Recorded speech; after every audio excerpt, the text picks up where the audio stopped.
Regresamos aquí a Fórmula Financiera, esta transmisión especial con motivo de la Convención del Sector Asegurador. Y está aquí con nosotros Jaime Macié, él es vicepresidente del ramo de vida de AXA Seguros, y está también de la misma empresa Hugo Martínez, director de Relaciones Gubernamentales, los chicos de AXA. Gracias por estar aquí con nosotros. Gracias. Sobre todo, gracias por lo de chicos. Sí, ¿verdad? Pues es que...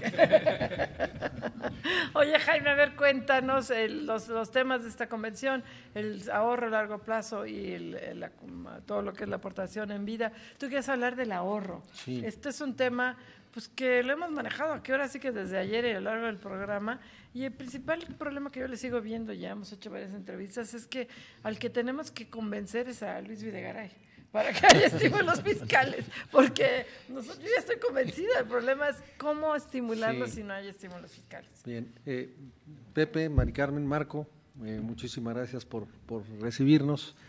Me gustaría dar algunas frases de reflexión, con luego algunos datos y algunas ideas que pueden redundar sobre precisamente el tema del ahorro y sí tocar el tema de incentivos fiscales. Yo de verdad creo que si no comprendes el beneficio, no se cambia el comportamiento. Es decir, si no entiendo el beneficio que tengo, no voy a tomar una acción. Nosotros en AXA Seguros y de manera muy concreta en el ramo de vida, pensamos que tenemos que ayudar a la gente a hacer ver un riesgo latente que tiene para convertirlo en un riesgo consciente, para de ahí convertirlo en una acción o una decisión, pero ya consciente, ¿no? Y la otra es, la gente no piensa a 30 años. Nos los acaba de decir Stiglitz, nuestro premio Nobel que vino a la convención. La gente no piensa a 30 años. Es un plazo sumamente largo pensar en el retiro dentro de 30 años. Sin embargo, es importante pensar en el largo plazo. Y el largo plazo no necesariamente tiene que ser hasta el retiro, ¿no? Y la otra es, otra reflexión, a mayor pulverización del ahorro, mayor estabilidad del propio ahorro en el país, ¿no? Y esto me lleva a platicar acerca de algunos datos que me parecen relevantes. El SAR, desde el 97, que fue cuando inició, hoy ya conforma el 14.4% del PIB.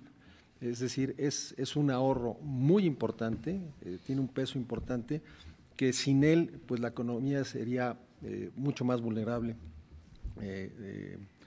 sería vulnerable, ¿no?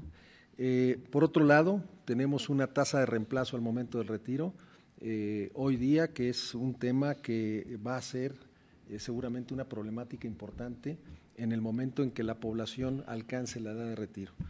Ese tema del momento del retiro es una área de oportunidad que tenemos en el país. Creemos que, de acuerdo a cómo está conformada la pirámide poblacional, hoy tenemos un bono poblacional muy importante, hoy tenemos el momento de poder hacer y anticipar lo que va a pasar en materia de tasa de reemplazo y de aprovechar ese escalón poblacional. A ver, Jaime, ahí te voy a interrumpir porque veo que traes una lista bastante larguita y aquí no estamos en la Cámara de Diputados. No es cierto, Jaime. Lo que pasa es que es bien importante este tema de la tasa de reemplazo. Es un tema que se tiene que discutir obligadamente y se tiene que resolver lo más pronto posible. Correcto. La tasa de reemplazo hoy en el tema del sistema de pensiones privados, pues las aportaciones son del 6.5% de los trabajadores y tiene que elevarse. Y tiene que elevarse para que al final de la vida productiva los trabajadores tengan una pensión digna. ¿Ustedes qué opinan sobre este tema? ¿A cuánto tiempo se tendría que elevar? ¿A qué monto se tendría que elevar? Mira, el monto que creo que, según diversos análisis que se han realizado sobre el particular, creemos que no debe ser menos del 40% la tasa de reemplazo. Hay quienes dicen que tiene que ser un poquito más elevada, ¿no? Eso significa que tenemos que anticiparnos con mucho tiempo atrás para poder tener esa tasa de reemplazo en materia del ahorro, tanto por los esquemas que hay como en forma voluntaria por parte del individuo.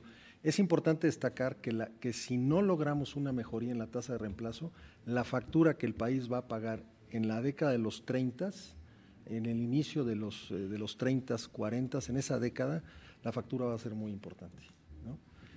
Pero efectivamente creemos que es muy importante y ya urgente, estamos a 15 años plazo de tener que hacerlo. Claro.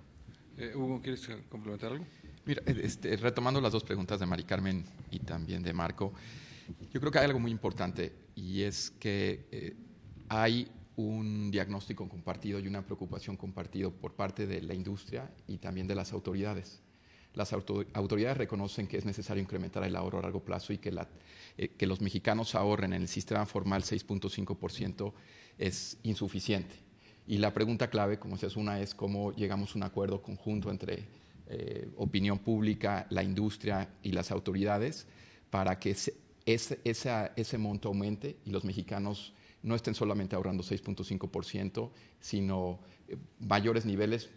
Los expertos hablan tal vez de 10% de su salario, 11%, 12%, no hay una sola cifra, pero sí sabemos que tiene que ser mucho más que el 6.5%.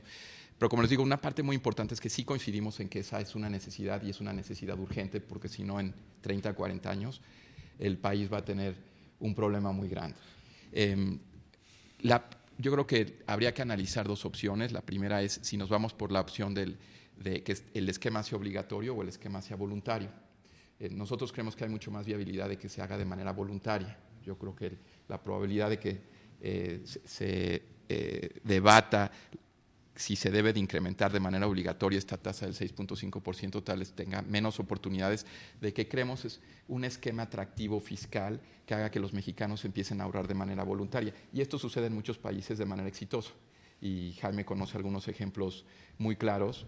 Ahora, lo malo ahí, Hugo, y perdón que te interrumpa, Hugo y Jaime, el problema, el que tiene una pensión hoy en día en la Afore, dice, tiene que ser ahorro voluntario. ¿Cuál es el incentivo para el ahorro voluntario quien hoy en día tiene una Afore? ¿Hay incentivos para ese ahorro voluntario que dices, oye, ¿sabes qué?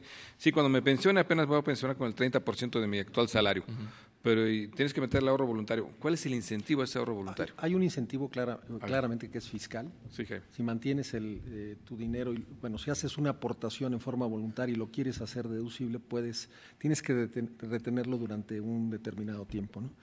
Para poderlo realmente tener el beneficio. Sin embargo, los beneficios que hoy tenemos no han redundado mucho en que el esquema voluntario sea verdaderamente importante. Hoy tan solo es si no mal recuerdo, el 0.1% de, sí, o sea, no es Jaime, nada, y aquí, ¿no? Jaime, el contraste es que somos un pueblo o un país que sí ahorra.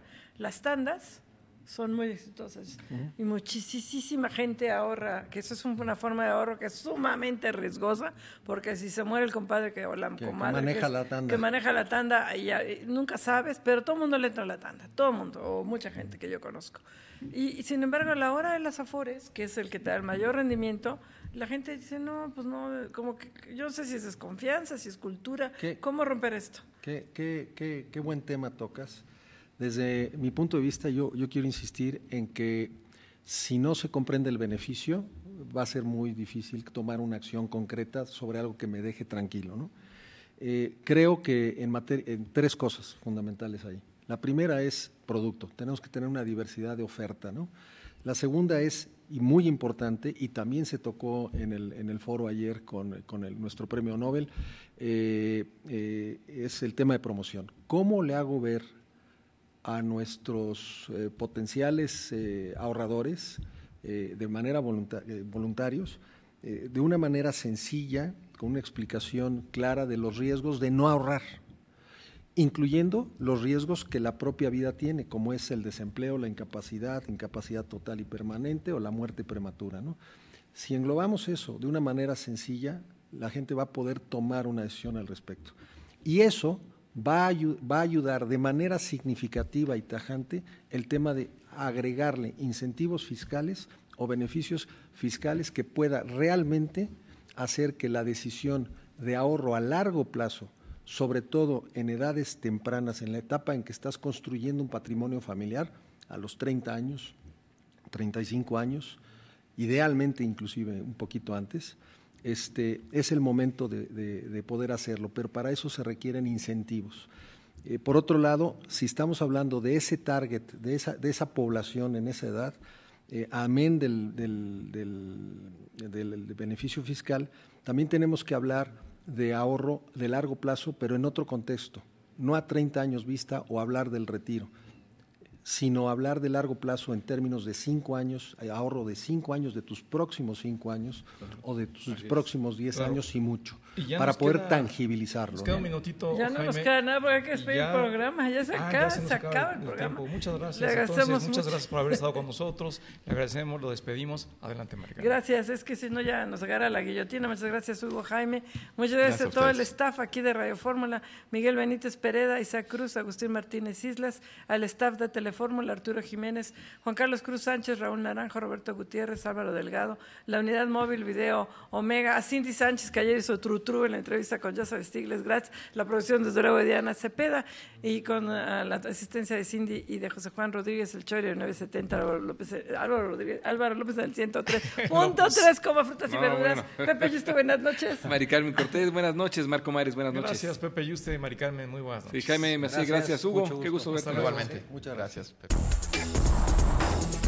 Grupo Fórmula presentó a Mari Carmen Cortés, Marco Antonio Mares y José Yuste, las 3 personalidades más destacadas de la economía, las finanzas y los negocios en Fórmula Financiera.